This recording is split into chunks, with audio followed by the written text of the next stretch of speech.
Hello everyone, मैं शगुफ्ता और आज हम पढ़ेंगे हिस्ट्री का मोस्ट इम्पॉर्टेंट टॉपिक सिंधु घाटी की सभ्यता। सिंधु घाटी सभ्यता से रिलेटेड जितने भी इम्पॉर्टेंट क्वेश्चन बन सकते थे वो आज के वीडियो में लिए हैं। आज के वीडियो में हम लगभग 30 क्वेश्चन देखेंगे। सभी क्वेश्चन ऑब्जेक्टिव टाइप हैं और सभी क्वेश्चन इम्पॉर्टेंट हैं। बट आज के वीडियो में ही सिंधु घाटी सभ्यता के क्वेश्चन ख़त्म नहीं हो जाते हैं। इसके लिए एक पार्ट और बनेगा जिसमें जो है सिंधु घाटी सभ्यता से रिलेटेड ही आपको क्वेश्चन करवाऊंगी मैं, वो भी ऑब्जेक्टिव टाइप ही होंगे। ये जो वीडियो है और ये जो सिंधु घाटी सभ्यता है हिस्ट्री में सभी जो कॉम्पिटिटिव एग्ज़ाम्स हैं उनके लिए बहुत ज़्यादा इम्पॉर्टेंट है। ख़ासकर जो अभी ये हाल ही में एग्ज़ाम्स होने वाला है, पेट का एग्ज़ाम्स होने वाला है, पेट 3 का एग्ज़ाम्स जो होने वाला है उसके लिए ये इम्पॉर्टेंट है क्योंकि उनके सिलेबस में है ये सिंधु घाटी सभ्यता।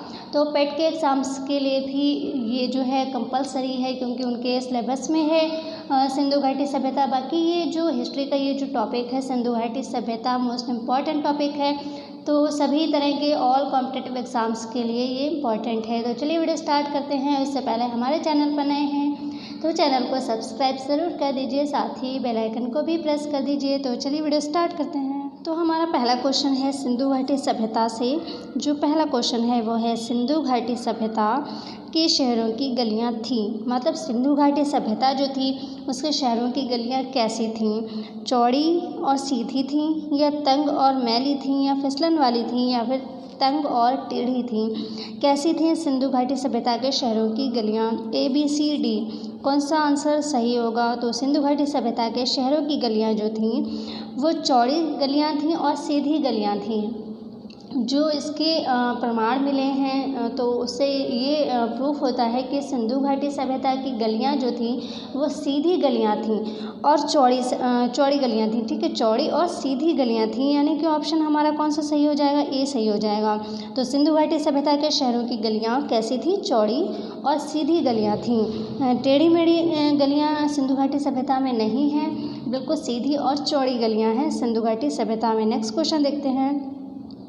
हड़प्पा के खंडहर निम्नलिखित में से किस नदी के तट पर पाए जाते हैं? मोस्ट इम्पॉर्टेंट क्वेश्चन है ये वाला। तो हड़प्पा के खंडहर निम्नांकित में से किस नदी के तट पर पाए गए हैं या पाए जाते हैं? रावी, झेलम, व्यास या फिर सतलज? तो किस नदी के तट पर जो है हड़प्पा के खंडहर मिले हैं, उनके जो है चिन्ह मिले हैं, तो कौन सी नदी के तट पर? तो वो है रावी नदी के तट पर जो है ये हड़प्पा के खंडहर मिले हैं। तो पहला ऑप्शन सही हो जाएगा। नेक्स्ट देखें। मोहनजोदड़ो के खंडहर निम्नलिखित में से किस नदी के तट पर मिले हैं? ऊपर हमने पढ़ा था रावी नदी के तट पर मिले थे हड़प्पा के, तो ये बहुत अच्छे से ध्यान रखना आपको, इसमें कन्फ्यूज़न नहीं होना है कुछ भी। रावी नदी के तट पर मिले थे हड़प्पा के और यहाँ पर पूछा जा रहा है मोहनजोदड़ो की। तो मोहनजोदड़ो जो है उसके खंडहर हैं, तो वो कौन सी नदी के तट पर मिले हैं? रावी, झेलम, व्यास या फिर सिंधु? तो ये ध्यान रखें, ये मोस्ट इम्पॉर्टेंट है। ये मिले हैं सिंधु नदी के तट पर, यानी डी ऑप्शन सही हो जाएगा। सिंधु नदी के तट पर मोहनजोदड़ो के खंडहर मिले हैं, रावी नदी के तट पर हड़प्पा के मिले हैं। तो ध्यान रखें इसको। नेक्स्ट देखें। चौथा है हमारा मोहनजोदड़ो में सबसे बड़ा भवन कौन सा है? इम्पॉर्टेंट है ये भी। जो मोहनजोदड़ो में सबसे बड़ा भवन कौन सा है? विशाल स्नानागार या धान्यागार या 2 मंजिला मकान या फिर स्तंभ हॉल? तो इसमें ABCD में से कौन सा सही आंसर होगा? तो आपने तो पढ़ा होगा ये हिस्ट्री में, तो आपको पता होना चाहिए कि इसमें सबसे बड़ा भवन कौन सा था मोहनजोदड़ो में। तो इसमें सबसे बड़ा जो भवन था वो था धान्यागार, यानी कि बी ऑप्शन सही हो जाएगा। नेक्स्ट देखें। प्लस ऑब्जेक्टिव टाइप हैं तो इसमें कुछ एक्सप्लेन करने की ऐसी ज़रूरत नहीं है। जो हमारे बड़े वीडियो होते हैं, लेक्चर वीडियो, उसमें जो है एक्सप्लेन किया जाता है। तो ये ऑब्जेक्टिव टाइप है। आप 30 क्वेश्चन है, आप जल्दी तैयार कर लें क्योंकि एग्ज़ाम्स में बहुत कम टाइम है, तो कम टाइम है, ज़्यादा पढ़ना है आपको।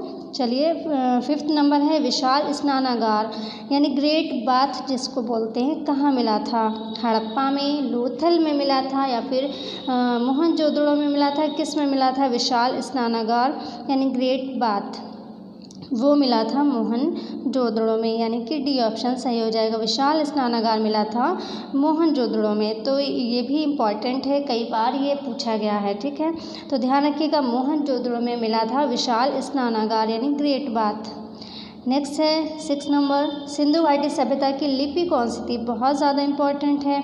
सिंधु घाटी की सभ्यता जो है उसकी लिपि कौन सी थी?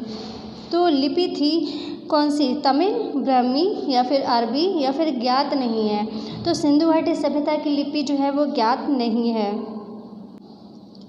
तो इसका डी ऑप्शन जो है वो सही है। सिंधु घाटी सभ्यता की लिपि जो है उसके बारे में अभी कोई भी प्रूफ जो है बिल्कुल एकदम से क्लियर नहीं है, इसलिए इसका डी ऑप्शन सही हो जाएगा, ज्ञात नहीं। या फिर ये हो सकता है ऑप्शन में कि इनमें से कोई नहीं, इस तरह का ऑप्शन हो सकता है।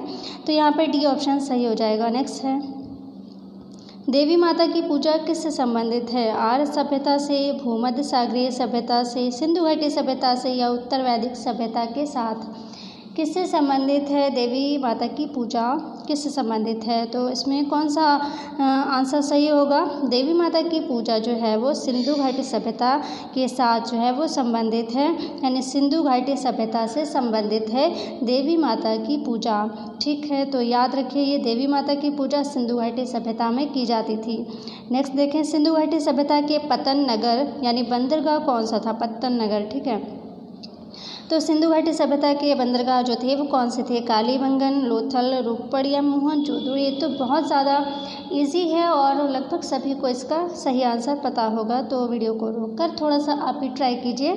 सिंधु घाटी सभ्यता के पत्तन नगर यानी बंदरगाह जो थे वो कौन से थे? वो थे लोथल, यानी बी ऑप्शन सही हो जाएगा। लोथल थे। बहुत ज़्यादा सिंपल है ये क्वेश्चन और इम्पॉर्टेंट भी है, तो ध्यान रखिए। सिंधु घाटी सभ्यता के पत्तन नगर यानी बंदरगाह, ठीक है। तो बंदरगाह नहीं पूछते हैं कई बार, क्योंकि उस समय पत्तन नगर ही बोलते थे, तो बंदरगाह भी ध्यान रखें आप और पत्तन नगर भी, ठीक है। तो सिंधु घाटी सभ्यता के पूछा जा रहा है यहाँ पर, तो सिंधु घाटी सभ्यता के पत्तन नगर जो हैं वो कौन से थे? वो थे लोथल, यानी बी ऑप्शन सही हो जाएगा। नेक्स्ट देखें 9, सिंधु घाटी के लोगों की एक महत्वपूर्ण रचना निम्नलिखित में से किसकी मूर्ति है? ठीक है, तो नटराज, नरसिम्हा, बुद्ध या नृत्य करती हुई मूर्ति? तो कौन सा होगा सही आंसर? यह सिंधु घाटी के लोगों की एक महत्वपूर्ण रचना निम्नलिखित में से किसकी मूर्ति है? वो है नृत्य करती हुई मूर्ति, यानी डी ऑप्शन सही हो जाएगा, नृत्य करती हुई मूर्ति। नेक्स्ट देखें, नेक्स्ट है 10 नंबर, लोथल नामक स्थान पर निम्नोक्त सभ्यताओं में से किसका जहाजी मालघाट था? ठीक है, तो लोथल नामक स्थान पर, लोथल की बात हो रही है, लोथल नामक स्थान पर निम्नलिखित में से जो सभ्यताएं ये 4 दी गई हैं, इनमें से किसका जहाजी मालघाट था? सिंधु घाटी का, मेसोपोटामिया का, मिस्र का या फिर फारसी का? तो इसमें कौन किसका था? ये था सिंधु घाटी का। लोथल नामक स्थान पर इन चारों सभ्यताओं में से, मतलब इन चारों में से किसका जहाजी जो था, जहाज़ वो मालघाट था, जहाजी जो वो था वो मालघाट था, किसका था? वो था सिंधु घाटी का। तो ये ध्यान रखें, ये इतना ज़्यादा फिलहाल इम्पोर्टेंट नहीं है, बट ध्यान रखें इसको। मोहनजोदड़ो में सबसे बड़ी इमारत कौन सी है? 11 नंबर, मोहनजोदड़ो में सबसे बड़ी इमारत कौन सी है? इम्पॉर्टेंट है ये, ग्रेट बात है, ये ग्रेट ग्रैनरी है, ये असेंबली हॉल है, ये आयताकार भवन है। तो मोहनजोदड़ो में सबसे बड़ी इमारत कौन सी है? वो है ग्रेट ग्रैनरी, ठीक है। तो इम्पॉर्टेंट है ये, मोहनजोदड़ो की बात हो रही है। यहाँ पर आपको बहुत ध्यान रखना है कि सिंधु घाटी की बात हो रही है, लोथल की बात हो रही है, हड़प्पा की बात हो रही है या फिर मोहनजोदड़ो की बात हो रही है। तो सभी चीज़ों को बहुत अच्छे से याद करना है, कैचअप करना है उसको, बिल्कुल कन्फ्यूज़न किसी चीज़ में नहीं होना है। इतना ज़्यादा टफ नहीं है ये टॉपिक, बट बस इतना ही होता है कि इसको माइंड में बहुत अच्छे से ध्यान रखना होता है, कन्फ्यूज़न कुछ नहीं होना चाहिए इसमें, ठीक है। तो मोहनजोदड़ो की बात हो रही है यहाँ पे, इसमें सबसे बड़ी इमारत कौन सी है? वो है ग्रेट ग्रैनरी, ठीक है, ये सबसे बड़ी इमारत है ग्रेट ग्रैनरी। नेक्स्ट देखें, सिंधु अर्थव्यवस्था की ताकत थी, यानी सिंधु जो अर्थव्यवस्था थी, सिंधु घाटी सभ्यता के लोगों की जो आर्थिक जो पोजीशन थी, वो उनकी ताकत क्या थी? कृषि थी, व्यापार थी, मिट्टी के बर्तन थी या बढ़ईगिरी थी? क्या थी? वो थी उनकी कृषि, सिंधु घाटी सभ्यता में कृषि जो थी इम्पॉर्टेंट थी, तो सिंधु अर्थव्यवस्था की ताकत क्या थी? कृषि थी। इम्पॉर्टेंट है तो ध्यान रखें इसको, कृषि थी। नेक्स्ट देखें 13 नंबर, सिंधु घाटी की सभ्यता के लोग किसकी पूजा करते थे? तो सिंधु घाटी सभ्यता के लोग किसकी पूजा करते थे? विष्णु, पशुपति या ब्रह्मा या फिर इंद्र? तो ये करते थे पशुपति की, तो यानी बी ऑप्शन सही हो जाएगा। सिंधु घाटी के सभ्यता के लोग पशुपति की पूजा करते थे और ये क्वेश्चन पिछले किसी एग्जाम्स में पूछा भी गया है, तो इसको ध्यान रखें आप। सिंधु घाटी सभ्यता के लोग पशुपति की पूजा करते थे। नेक्स्ट है 14 नंबर, हड़प्पा टीले का सर्वप्रथम उल्लेख किसके द्वारा किया गया? मोस्ट इम्पॉर्टेंट क्वेश्चन है ये, इसको ध्यान रखें। विलियम ब्रेंटन के द्वारा, जॉन ब्रेंटन के द्वारा, चार्ल्स मैसन के द्वारा या दयाराम साहनी के द्वारा? वैसे दयाराम साहनी जो है ये भी इम्पॉर्टेंट है, आप इनके बारे में ज़रूर पढ़ें। नेक्स्ट वीडियो में आपको इनके बारे में भी पढ़ाऊँगी मैं। तो अभी यहाँ पर देखें आप, हड़प्पा टीले का सर्वप्रथम उल्लेख किसके द्वारा किया गया है? तो वो किया गया है चार्ल्स मैसन के द्वारा। इसको ध्यान रखें क्योंकि इम्पॉर्टेंट है ये। तो हड़प्पा टीले जो है उसका सर्वप्रथम उल्लेख चार्ल्स मैसन ने किया था। नेक्स्ट देखें 15 नंबर, मोहनजोदड़ो का उत्खनन कार्य कब हुआ? ठीक है, उत्खनन इसका जो है कब हुआ? तो मोहनजोदड़ो का उत्खनन कार्य कब हुआ? 1920 में, 1919 में, 21 में या फिर 22 में? तो ये हुआ था 1922 में। इसको बहुत अच्छे से ध्यान रखें, ये कार्य हुआ था 1922 में। नेक्स्ट देखें 16 नंबर, तो 16 नंबर क्वेश्चन है, पहली बार कपास उगाने का श्रेय किस सभ्यता को जाता है? तो पहली बार कपास उपजाने का या उगाने का श्रेय किस सभ्यता को जाता है? सिंधु सभ्यता को, मेसोपोटामिया, मिस्र या फारसी? कौन सी सभ्यता को जाता है पहली बार कपास उगाने का श्रेय? तो पहली बार कपास किस सभ्यता के लोगों ने उगाई थी? तो वह सिंधु घाटी सभ्यता के लोगों ने सबसे पहले कपास जो है उगाई थी। ठीक है, तो सबसे पहली बार यानी पहली बार कपास उगाने का श्रेय किस सभ्यता को जाता है? वो जाता है सिंधु घाटी सभ्यता को। नेक्स्ट देखें 17 नंबर, सिंधु सभ्यता के लोग किस धातु से अपरिचित थे? ठीक है, अपरिचित मतलब उनको ज्ञान नहीं था।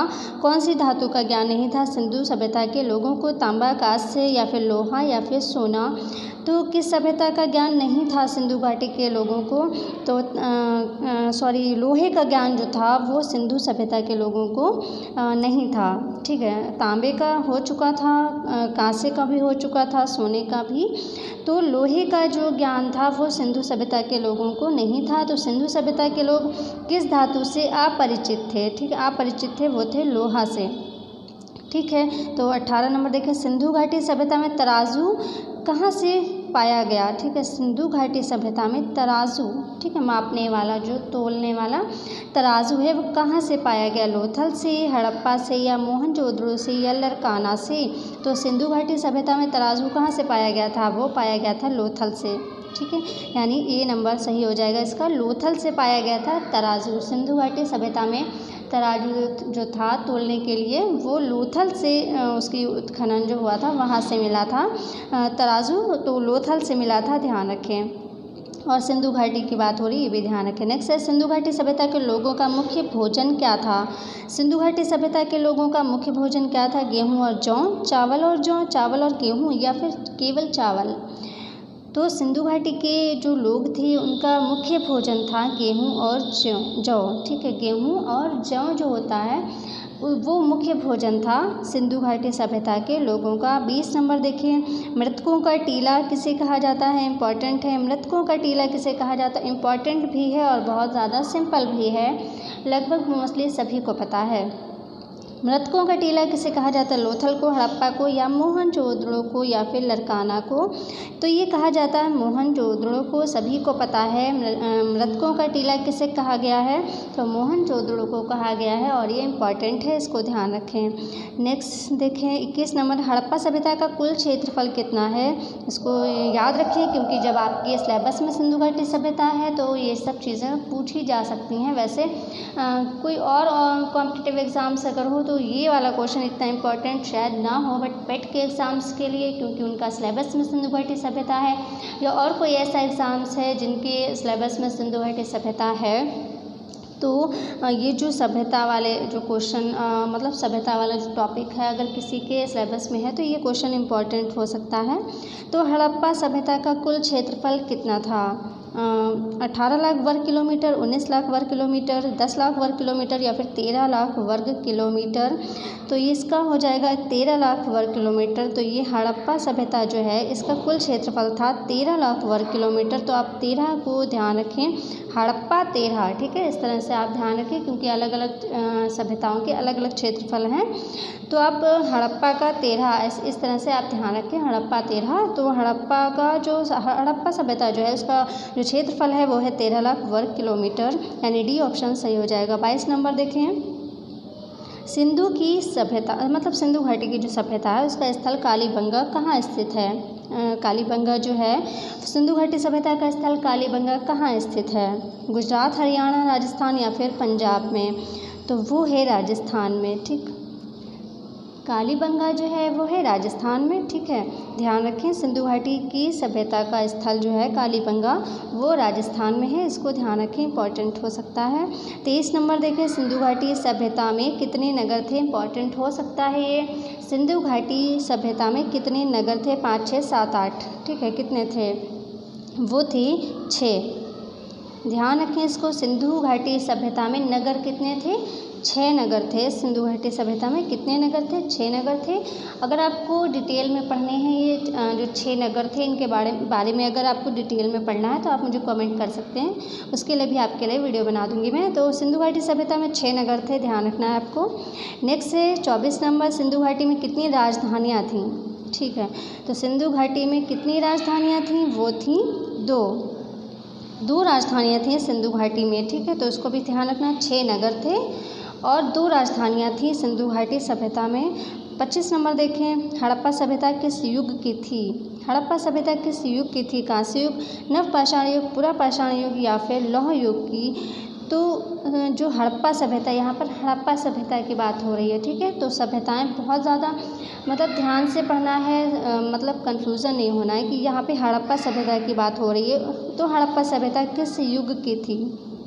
कांस्य युग की, नवपाषाण, पुरापाषाण या फिर लौह युग की? तो ये थी कांस्य युग की। हड़प्पा सभ्यता कांस्य युग में थी, ठीक है, कांस्य युग की थी हड़प्पा सभ्यता। 26 नंबर, हड़प्पा सभ्यता के निवासी थे। तो हड़प्पा सभ्यता के निवासी कौन थे? जनजातीय, ग्रामीण, शहरी या फिर खानाबदोश जो होते हैं जिनको यायावर कहते हैं। यायावर का मतलब होता है जो एक जगह पर स्थित नहीं रहता।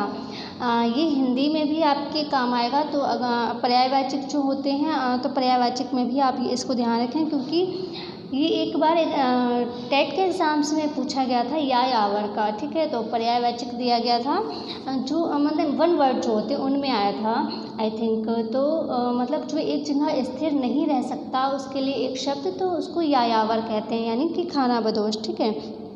तो ये एक बार क्वेश्चन हिंदी में भी पूछा जा चुका है, तो यहाँ पर आप उसको भी एक ध्यान रखें। तो हड़प्पा सभ्यता के निवासी कौन थे? वो थे शहरी, यायावर नहीं थे। मैंने सिर्फ आपको यायावर के बारे में बताया, वो थे शहरी, ठीक है। हड़प्पा सभ्यता के निवासी कौन थे? शहरी, ठीक है, ध्यान रखें, शहरी थे हड़प्पा सभ्यता के निवासी। 27 नंबर देखिए, निम्नलिखित में से किस पदार्थ का उपयोग हड़प्पा काल की मुद्राओं के निर्माण में मुख्य रूप से किया गया था? टेराकोटा, कांसा या फिर तांबा या फिर लोहा?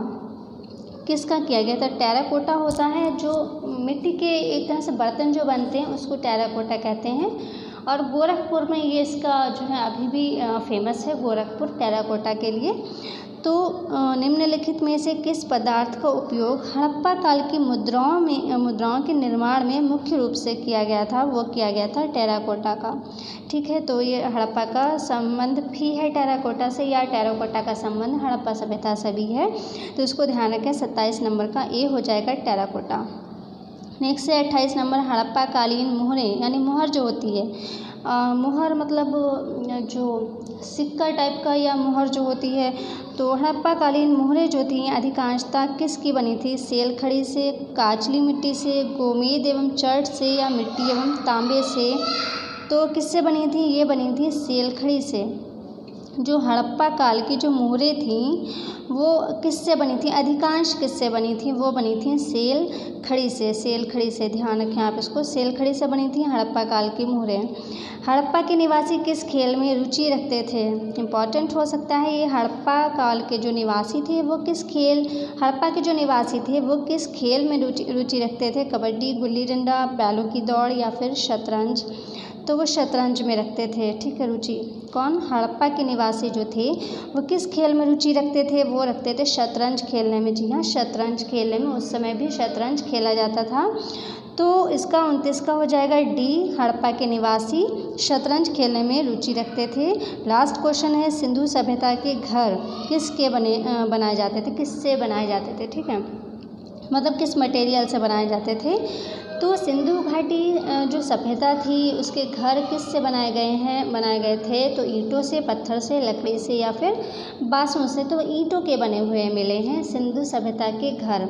सिंधु सभ्यता के घर ईंटों से बने हुए मिले हैं, उनके प्रमाण मिले हैं कि वो ईंटों से बने हैं। तो सिंधु सभ्यता के घर ईंटों से बने थे, यानी कि पहला ऑप्शन सही हो जाएगा। तो आज के वीडियो में हमने 30 क्वेश्चन लिए थे, सभी ऑब्जेक्टिव टाइप थे। जल्दी मैंने सभी को इसलिए लिया है क्योंकि आपके पास टाइम बहुत कम है, पेट का एग्ज़ाम सभी बस होने वाला है, टाइम बहुत कम है, आपको पढ़ना बहुत ज़्यादा है। तो आप एक ही वीडियो में ऐसे नहीं आप पढ़ सकते, आपको बहुत कुछ अभी पढ़ना है, बहुत बड़ा सिलेबस है आपका, इसलिए मैंने इसको जल्दी लिया है क्योंकि एक्सप्लेन करने के लिए अब टाइम नहीं है। आप जो ऑब्जेक्टिव टाइप क्वेश्चन देखें। अगर आपको मतलब कुछ भी किसी भी टॉपिक का एक्सप्लेनेशन चाहिए तो आप कमेंट कर सकते हैं, मैं उसका भी वीडियो बना दूंगी। तो आज के वीडियो में हमने 30 क्वेश्चन लिए हैं और सभी बहुत ज़्यादा इम्पॉर्टेंट हैं। इसके कुछ क्वेश्चन बचे भी हैं, अभी आई थिंक 20-25 के आसपास क्वेश्चन बचे हुए भी हैं सिंधु सभ्यता से, और मतलब इस टॉपिक से बचे हुए। वैसे सिंधु सभ्यता से रिलेटेड अभी और भी क्वेश्चन बन सकते हैं क्योंकि अभी भी बहुत कुछ है, बट इसी टॉपिक से अभी 20-25 क्वेश्चन बचे हुए हैं, उसके लिए नेक्स्ट वीडियो में हम पढ़ेंगे क्योंकि आज का वीडियो बहुत बड़ा हो जाएगा। तो आज के वीडियो में इतना ही। वीडियो अच्छा लगा हो लाइक कर दीजिएगा, शेयर ज़रूर कर दीजिएगा क्योंकि दूसरों को भी ये वीडियो पहुँचे, ताकि दूसरों को भी पता चले, उनकी भी हेल्प हो सके क्योंकि टाइम बहुत कम है एग्ज़ाम्स में। तो शेयर ज़रूर कीजिएगा अपने फ्रेंड्स में। तो आज की वीडियो में इतना ही, मिलते हैं नेक्स्ट वीडियो में, तब तक के लिए टेक केयर, बाय बाय।